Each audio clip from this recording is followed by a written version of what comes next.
Hey, welcome to Spectral Echoes, a collection of Reddit stories as told by people high as a kite.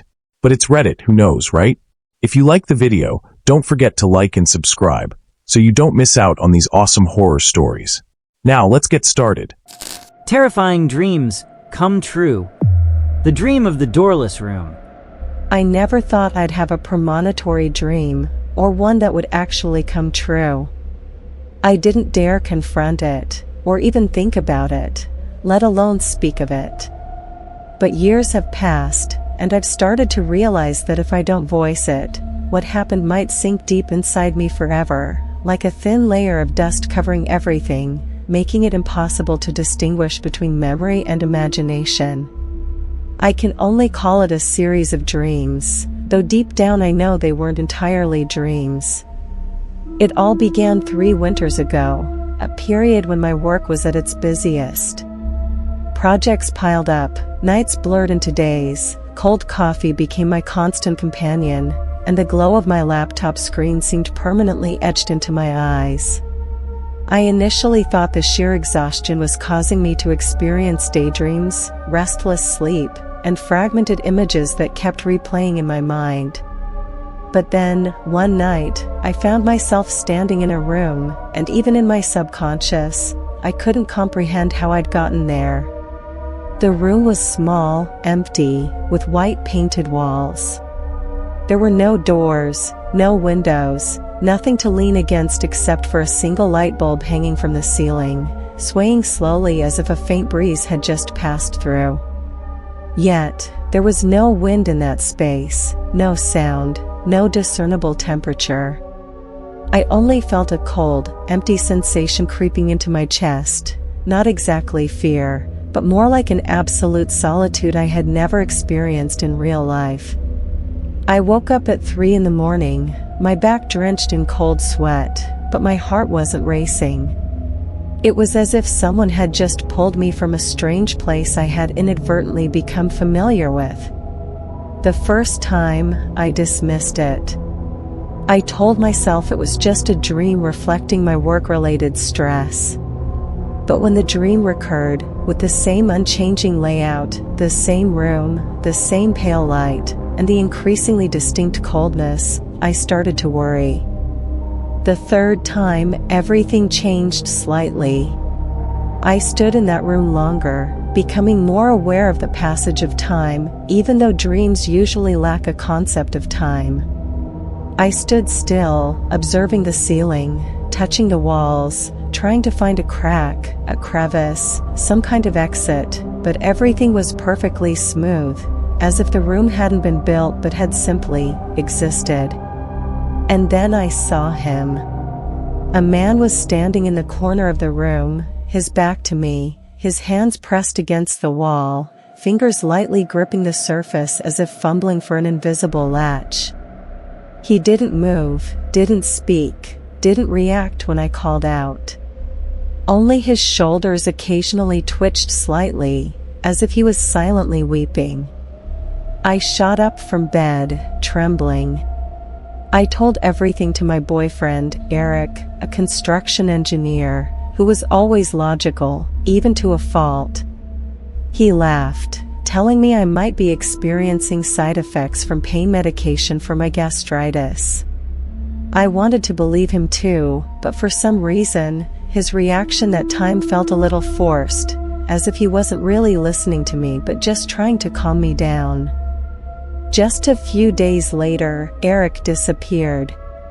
He didn't come home that evening as usual. I texted, I called, no response. I went to the construction site where he worked. They said he had left early. The police were notified, and I lived through the longest 3 days of my life, where every minute felt like a needle piercing my mind, not out of fear of something bad, but because something deep inside me already knew. Eric was found in a truck that had fallen off a trail next to an unfinished construction site. The vehicle was stuck in a massive steel pit that someone had forgotten to barricade. He wasn't dead, but he was trapped for nearly 2 days in the steel cabin, which was alternately hot and cold in the middle of winter. No one heard his calls for help, even though the surveillance station was less than 100 meters away. I don't know if it was obsession, but when I saw the scene photos, my blood ran cold. That twisted steel cabin, where he was imprisoned for 2 days, looked exactly like the room in my dream. No doors, no windows, just cold metal walls surrounding him. And above, a single round lamp, hung by a short, straight cord. Eric recounted that when he woke up in the cabin after the crash, he found he couldn't open the door and saw no light other than that lamp. There was no sound from outside, no phone signal, just his breathing and the sound of him banging on the side of the truck, to no avail. He said that in his despair, he slept for a while and dreamed of a woman standing in the cabin, pressing her hands against the wall as if trying to find a way out. When he woke up, he found himself pressing his hands against the wall, just like in the dream.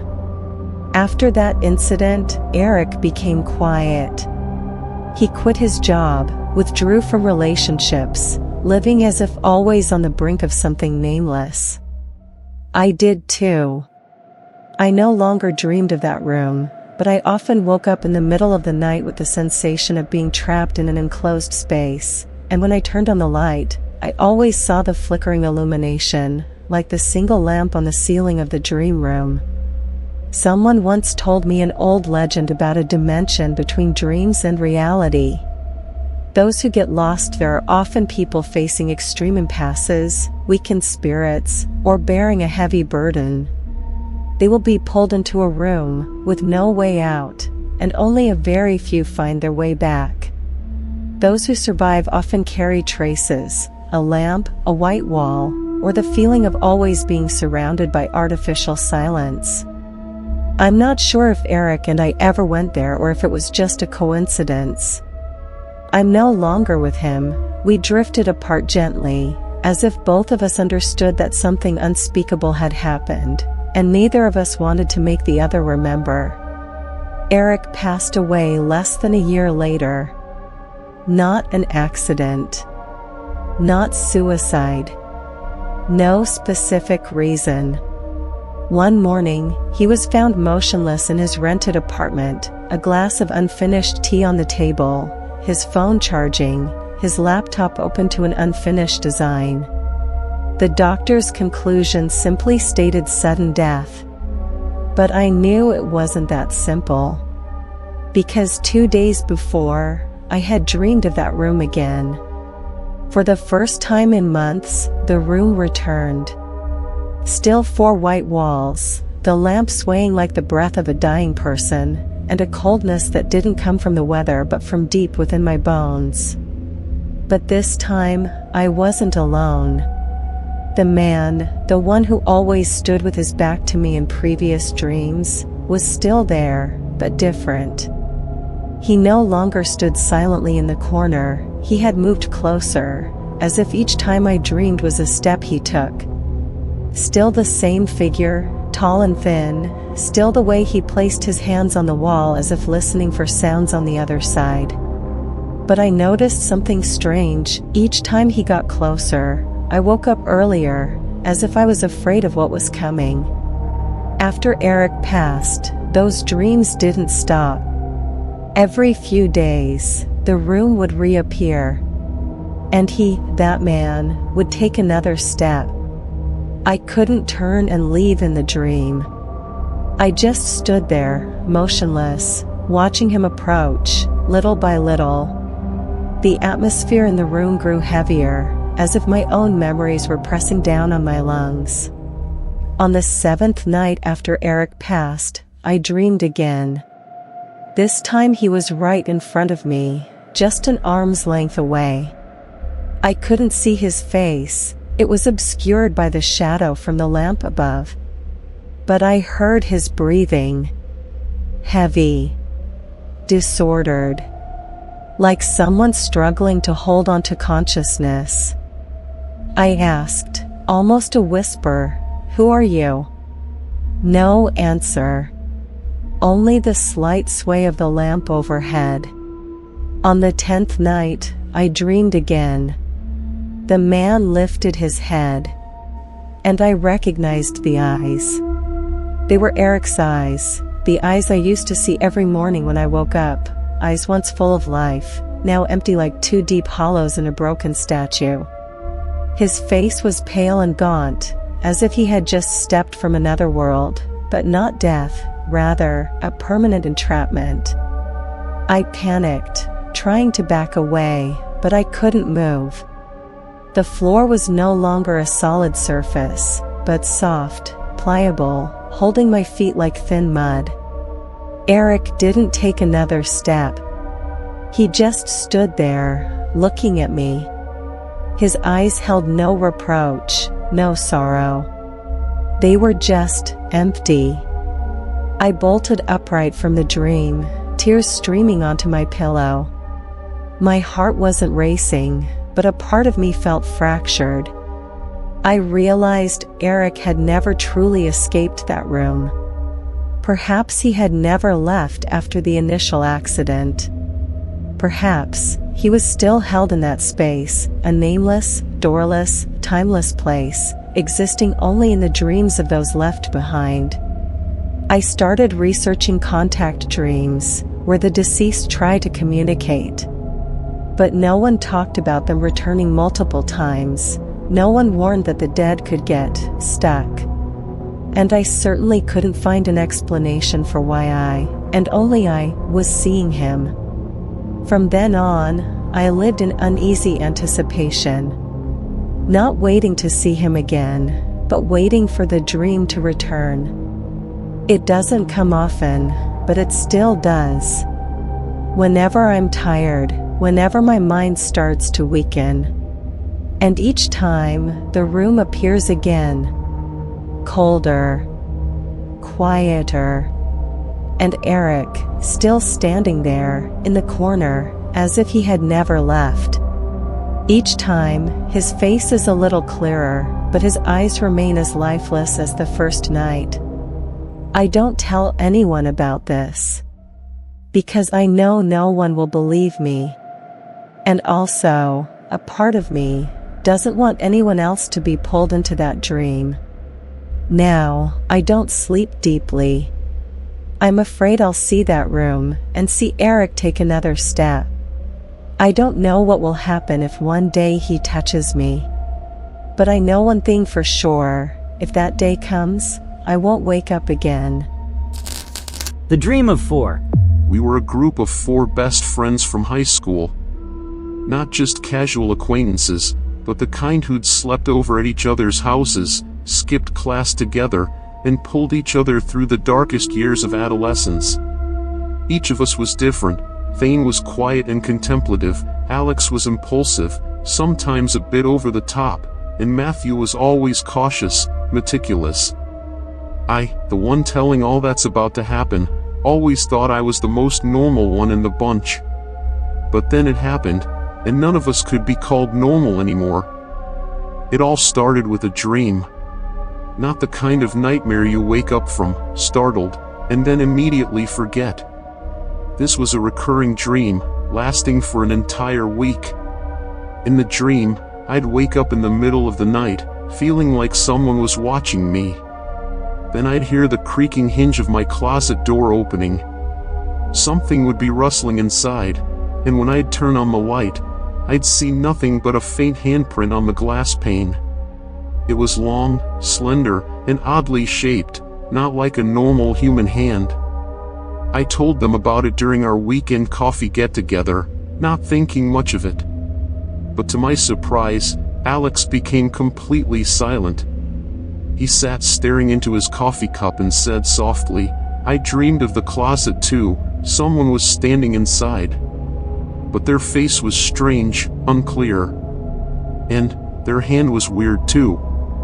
The table fell silent. Only the clinking of a spoon stirring ice remained. Matthew spoke up, "Don't scare each other like that, it's nonsense." But when Thane hesitantly nodded, saying that for the past few nights he had also dreamed of someone opening the closet and standing still, watching, I felt a chill run down my spine. None of us said anything more that day. but we all felt something was off. In the following days, I started paying more attention every time I entered my room. The closet, something that used to be ordinary, now became something I was wary of. Once, I woke up at 3 a.m., not understanding why, just feeling drenched in sweat and seeing the faint light from the hallway outside my room seeping through the door crack. I didn't dare open the closet anymore. But then, one morning, while choosing a shirt, I clearly saw the faint handprint on the inside of the glass door. The print was too long, the fingers unusually slender. I live alone, and I knew for sure I hadn't left that mark. I called Alex, intending to tell him, but he told me first. I saw a handprint too. On the bathroom mirror. At first, I thought it was condensation, but after wiping it, it was still faintly there on the inside. Matthew still didn't believe us. He said it was mass hysteria caused by our negative talk. But then he was the one who messaged our group chat at 2 a.m. I dreamed the mirror cracked, and a hand came out of it. It looked like a hand, but not quite human. That night, I dreamed of a face. It wasn't clear, just a smooth mass of skin, without a mouth or a nose. But it was breathing. I felt its breath on my face, icy cold and persistent. I jolted awake, turned on the light, and stayed up until morning. Things were starting to go beyond the realm of dreams. The faint handprints appeared more and more frequently. Once, I saw in the mirror, behind my back, a hand resting on the shoulder of my jacket. When I turned around, no one was there. Matthew finally believed us. He admitted that once, while looking in the bathroom mirror, he saw someone standing behind him in the reflection, but when he turned around, there was no one. I kept thinking it was because I was tired. But what you guys are saying, now I'm not so sure anymore. Thane remained silent. Until the day he stopped texting, stopped answering calls, and didn't show up for our weekend get-together. We went to Thane's apartment, knocking on the door repeatedly, but no one answered. Finally, the building's security helped us open the door. The apartment was dark, and a disturbing musty smell hung in the air. Thane lay in his room, eyes wide open, staring at the ceiling, mouth agape but making no sound. On the glass pane of the closet door, a long, unusually shaped handprint was clearly visible. It wasn't faint anymore, it was a thick layer of dust, as if someone had touched it with a wet hand. Thane was rushed to the emergency room. They said it was severe depression, prolonged insomnia leading to hallucinations. But Alex, Matthew, and I all knew that something had been there. In that room. In all of our dreams. We decided not to sleep alone for a long time afterward. Each of us taped up our mirrors and glass cabinets. Matthew even burned incense, and Alex bought cameras and set them up all over his house. As for me, I just kept the lights on all night, and I still often woke up at 3 a.m., my back drenched in sweat. None of us dreamed of anything anymore. But occasionally, when the lights in the room flicker, or when I look in the bathroom mirror in the middle of the night, I still get the feeling, as if someone is standing behind me. The Truck and the Bloodstain. I never believed in prophetic dreams or the kind of recurring visions that act as omens from another world. I always thought that most of what we see in our sleep is just a jumble of fragmented memories and unresolved subconscious emotions. However, one series of dreams made me change that belief. Not because I wanted to, but because everything gradually aligned with reality in such a chilling way that I had no choice but to accept that I had indeed seen a piece of the future in my sleep, and it left a crack within me that will never heal. It all started late last October, as the weather in Vernon, a mountain town in southern British Columbia, began to turn cold. The sky was gray almost all day, and the fog was so thick that sometimes I couldn't see my car parked just a few feet away. I often woke up at 3 a.m. for no clear reason, a vague image lingering in my mind. A deserted highway, no streetlights, just the cold moonlight and the long shadows of dry trees stretching along the roadside. I stood there, alone in the middle of the night, not knowing what I was waiting for or why I was there. Then, from a distance, the headlights of a truck suddenly appeared, dazzling and silently hurtling towards me without a sound, as if the entire dream was completely muted. In the moment the truck passed by, I managed to see a bloody handprint on the right side window of the cabin, long and squiggly, as if someone had desperately tried to cling on, drag themselves, or call for help but failed. Stranger still, I saw no one in the cabin. No driver, no eyes, just the steering wheel turning by itself, and the truck sped past in absolute silence, leaving behind a chilling current of air that always jolted me awake immediately afterward with a prolonged numbness from my spine down to the soles of my feet. Initially, I attributed it to a lack of sleep and work stress, compounded by the gloomy weather that clouded my mind. However, the dream repeated almost every night, becoming clearer each time. The truck was no longer a faint silhouette but appeared in chilling detail. Dull silver paint, a dented front left side, a license plate starting with Air 95, and even a faded silver wolf head logo behind the cabin was as clear as if I had seen it in real life, though I was certain I had never encountered a similar vehicle. I began to jot down each dream after waking up, including the weather, my state before sleeping, every detail about the truck, the road, the location of the bloodstain, and even the wind direction if I could perceive it. I wasn't sure why I was doing this. Perhaps just to reassure myself that it was a product of distorted memory. But the more I wrote, the more I felt something was wrong because the level of detail in that dream exceeded normal limits, as if it had a sequence, progression, and depth, completely unlike the chaotic nature of other dreams I had experienced. Then, that fateful night happened. I was driving back to my hometown in Kamloops and had to travel at night due to an all-day meeting. There had been a light snowfall, and the road was so empty that for the entire journey, I only saw a few trucks going in the opposite direction. As I rounded the bend near Monty Lake, I had to brake hard because a truck was parked right in the middle of my lane, with no warning lights, no turn signal activated, just the faint white light from the cabin lamp dimly illuminating through the frosted glass. That truck was it, the truck from my dream. Every detail matched chillingly, from the dent in the front to the silver wolf head logo behind the cabin. I sat in my car for a few seconds, my heart pounding violently, my hands trembling as I saw the bloodstain on the window. A long, dry, bruised, and dark human hand, like dried blood, extending from the edge of the door down to the rearview mirror, exactly in the position and shape I had seen in my dream. I instinctively got out of my car and approached, not understanding why I was doing it, as if something compelled me to confirm it with my own eyes. The cabin was empty, the door slightly ajar, and inside, it was freezing cold with a metallic smell. On the passenger seat, there was an indentation as if someone had sat there for a long time but was no longer present. I looked around. There were no tire tracks from a turnaround, no fresh footprints, just thick snow and a damp road. I backed away, spun around, and ran back to my car, my heart feeling like it would explode. Only when the car door closed did I dare to exhale. I sped off, not stopping, not looking back, not turning on the radio, not thinking, just driving as if trying to escape the fear lurking behind me.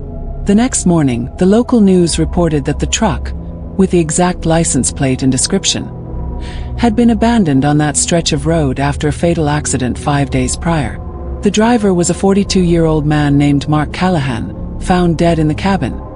His head slumped against the passenger seat, one hand dangling, the other reaching out toward the window with a bloodstain extending exactly as I had seen in my dream.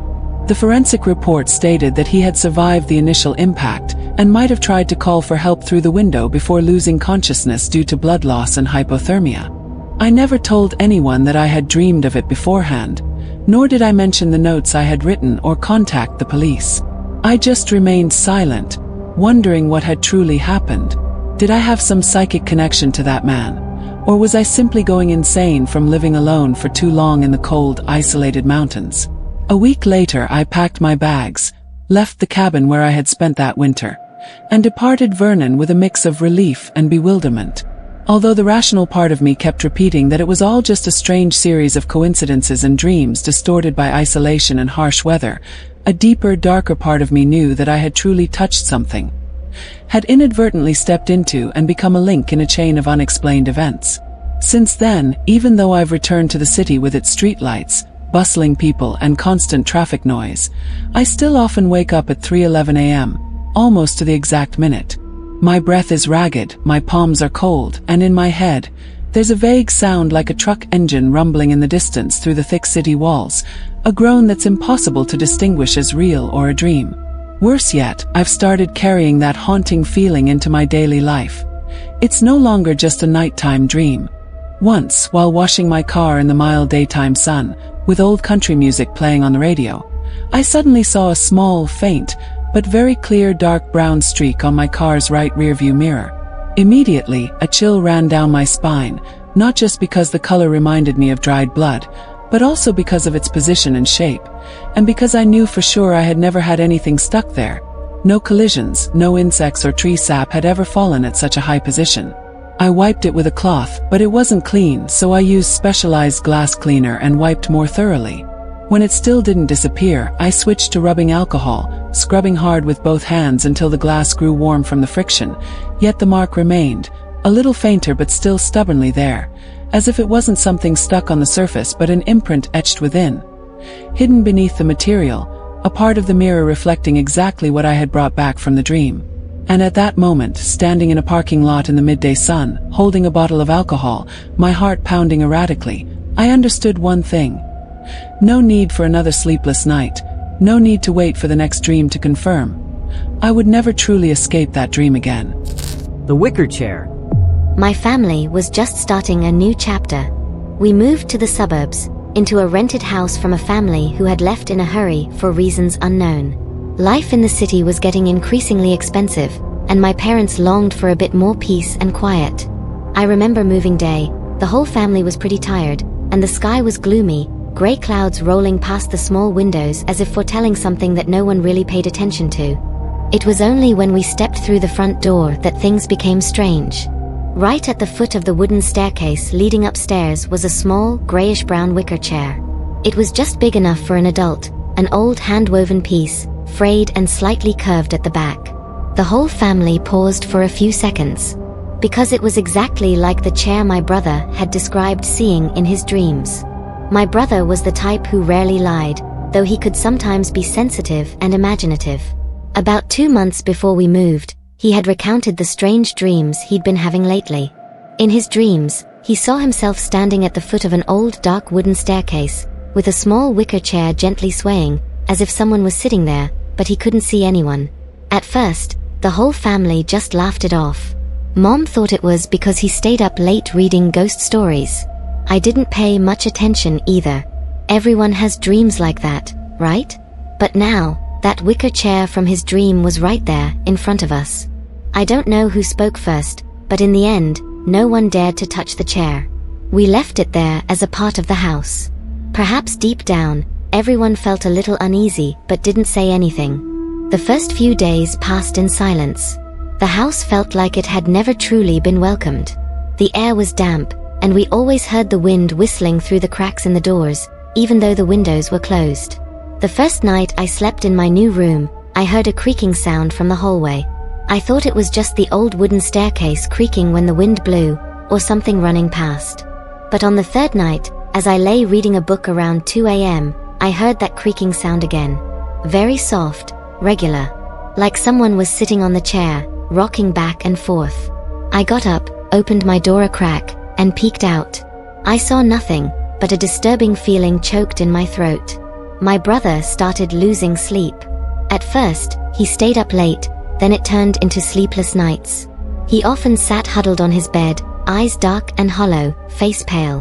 One night, as I was just drifting off, he shook me awake. His hand was freezing cold. He whispered, almost trembling, "It's watching me." When I opened my eyes, it was sitting there, watching me. I turned on the light, and it was gone. I wanted to reassure him, but I didn't know what to say. His face at that moment, I still remember clearly. Terrified, as if he had just returned from the dead. After that day, my brother didn't say anything more. He avoided contact, even light. He'd just stare down the stairs whenever he passed by. Sometimes he would scream in the middle of the night, and once he even broke the bathroom mirror. My parents were so alarmed that they took him to the doctor, and eventually, he had to be hospitalized for a while. The doctor said he showed signs of a sleep disorder and paranoia, but I didn't think it was simply that. A few days later, when he was already in the hospital, I once again heard the creaking sound near midnight. I tiptoed downstairs to check and realized the chair was no longer in its usual spot. There was just an empty space, the faint yellow hallway light casting a glow on the wooden floor. I went back to my room, my heart pounding. The next morning, I asked my mom if Dad had taken the chair away. She nodded. But at noon, when Dad came home, he said he hadn't touched it. Mom remained silent. I didn't ask any more questions. 2 days later, the chair reappeared in its original spot. By this point, no one was joking anymore. My dad silently smoked all afternoon. My mom packed in silence. That evening, we left the house without notifying the landlord. The moving truck left before dawn. No one in the family looked back one last time. And no one ever spoke of it again. My brother spent a few more months in treatment. He slowly recovered, but he was never the same person. He became quiet, often muttering incoherent sentences, sometimes sitting for hours without blinking. As for me, I still carried a feeling of unease, as if a part of the story had never ended. Many years passed. I grew up, got a stable job, and no longer lived with my family. Normal life gradually faded the memory of the old house. But then, once, while on a business trip near that area, I suddenly had the urge to stop by and take a look. It wasn't exactly curiosity. Perhaps a part of me wanted to confirm that it was all just youthful imagination. The road leading into the area had changed. Many new houses had sprung up, and most of the trees along the roadside had been cut down. The old house looked deserted, its windows boarded up, paint peeling, moss clinging to the walls. I stood outside the gate for a long time, then turned to leave. But in the very moment I glanced back one last time, I saw it. Through a gap in the tattered curtain, in the pale light filtering through the dust, there was a very slow movement. The wicker chair. Still there, right at the foot of the stairs. Swaying gently. All the windows were closed. The house was completely silent. No wind. No people. But the chair kept swaying. I left immediately after that. Never went back again. And even now, as I write these words, I'm still not sure if what I saw was real or not. But I know, if anyone steps into that house, that chair will still be there. Waiting. And swaying gently as if it had never stopped. The strange handprint. First, I thought it was just a small thing, a peculiar glitch in the life of someone living alone, like misplacing something and forgetting where, or sometimes those half-awake, half-asleep dreams that you don't bother to analyze in the morning because you're rushing to work, and whatever happened in the night just remains a faint mist in your head as the sun comes up. But the dream kept returning, each time clearer, more specific. I'd see myself lying in bed, the room bathed in the faint blue light from my night lamp, and someone would open the closet door that I remembered closing tightly before bed. A hand would glide over each piece of clothing, the fingers unusually long and slender, touching the glass pane while rummaging, leaving a faint handprint slowly appearing under the light. I'd always jolt awake around 3 or 4 in the morning, my heart pounding, the back of my neck cold as if someone had just brushed past me. And then I'd laugh at myself because it was just a dream, because no one could get into my apartment, because I lived alone and the door was always carefully locked. Until a few days later, while choosing a shirt, I saw the handprint for real on the inside of the glass door. That handprint couldn't be mine because it was too long and slender, as if it belonged to someone entirely different, someone with an unusual body structure, or at least not belonging to anyone I'd ever met. Closet door was still locked as usual, and I didn't remember opening it, nor could it have been anyone else since I was the only one in the apartment. I wiped it away, using a damp cloth and cleaning thoroughly until the glass shone brightly again. I told myself I must have accidentally touched the glass in my haste to get to work that morning, or that the handprint had been there for a long time but dust had only just made it visible. But a few days later it reappeared, this time not just on the closet but also on the inside of the bathroom mirror, sometimes as very faint scratches like fingernail marks lightly raking the wooden desk near the window. I didn't tell anyone, thinking I was probably overthinking it, that living alone made people prone to imagining things. But the dreams didn't stop, they became even more bizarre. I started dreaming of an indistinct face, as if a layer of steam blurred a mirror. That face had no mouth but breathed very close to my ear, a steady, damp breath that echoed every night, waking me with a feeling of being watched, and I started leaving my nightlight on all night. I still tried to find logical explanations for everything, that maybe I was the one leaving those marks in a daze, or that light reflecting from the window created illusions that made me imagine too much, because who hasn't seen strange shapes on a mirror late at night? But then once, while standing in front of the mirror, I clearly saw a hand resting on the back of the coat I was wearing, a slender, pale hand like a dust mark on the mirror. But when I turned around, no one was there, and the coat was smooth, nothing unusual. I began to doubt myself, wondering if I was going through a period of psychological distress, if work pressure was causing me to hallucinate, and I even went to the pharmacy to buy mild sleeping pills to avoid the recurring dreams. But then, on a Thursday, I went to work early in the morning and came home at dusk, opened my apartment door and stepped inside feeling colder than usual, as if the air had been disturbed by someone. And as I approached the closet, I saw a new handprint, clear and sharp, neatly printed from the inside of the glass, right in the middle of the door that I distinctly remembered locking securely. This time, I stood motionless for a very long time, my hands still holding my keys, feeling like ice water had been poured down my spine and my palms starting to sweat. I decided to set up a small camera pointed at the closet and the bathroom, recording at night, hoping to find something concrete or at least put my mind at ease. But the recording showed nothing unusual. No one entered the room, no movement at the times I had heard breathing or dreamed of the closet opening. There were no dark shadows or strange lights either, just me turning a few times in my sleep, breathing steadily and keeping the light on as usual. This made me even more worried, because if no one was there, why did the handprints still appear? And if someone was there, how did they get in and leave marks that the camera didn't record? I started to think about worse possibilities, like someone had actually broken in, staying in my apartment during the day while I was at work, or perhaps this apartment had a secret passage I didn't know about. I even called the building management to check the technical passages and hallway cameras, but they found nothing suspicious. I couldn't sleep well anymore. Every time I closed my eyes, I imagined someone watching me from a very close distance, from behind the glass or behind a door that hadn't been locked in time.